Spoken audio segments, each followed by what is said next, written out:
Welcome to Little Scientists. I'm Miss Victoria from the Ridgewood Public Library. Today we are going to be making a homemade lava lamp.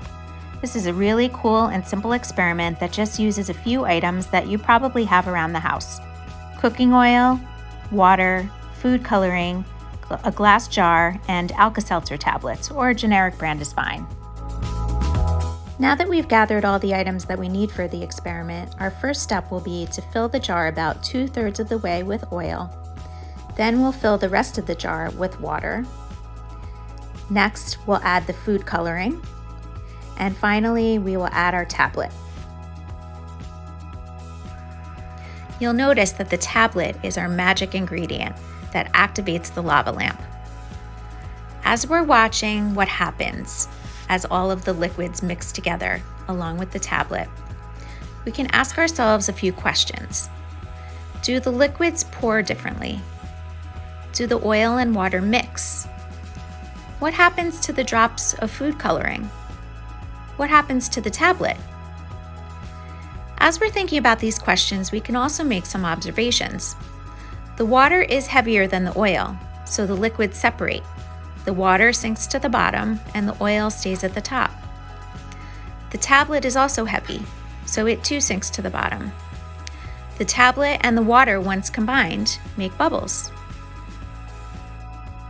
The food coloring drops also sink through the oil and combine with the water. There's a lot going on here. It's really interesting to see.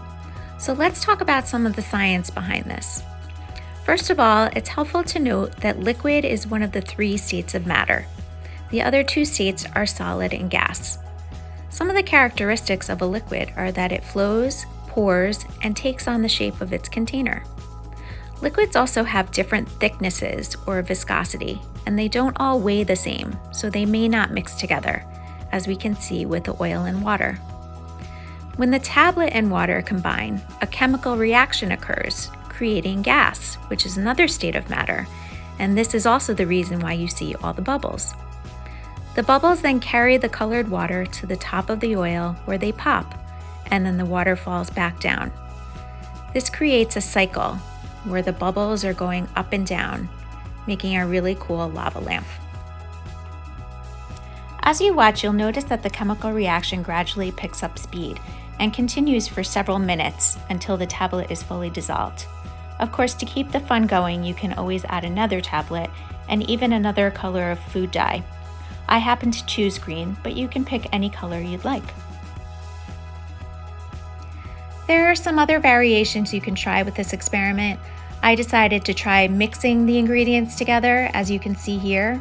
Some other things you can try are using more or less water or oil, and you can also try adding another color food dye. There are so many different things you can do. But most importantly, have fun. I thank you for joining me today, and I look forward to seeing you again for our next Little Scientists experiment.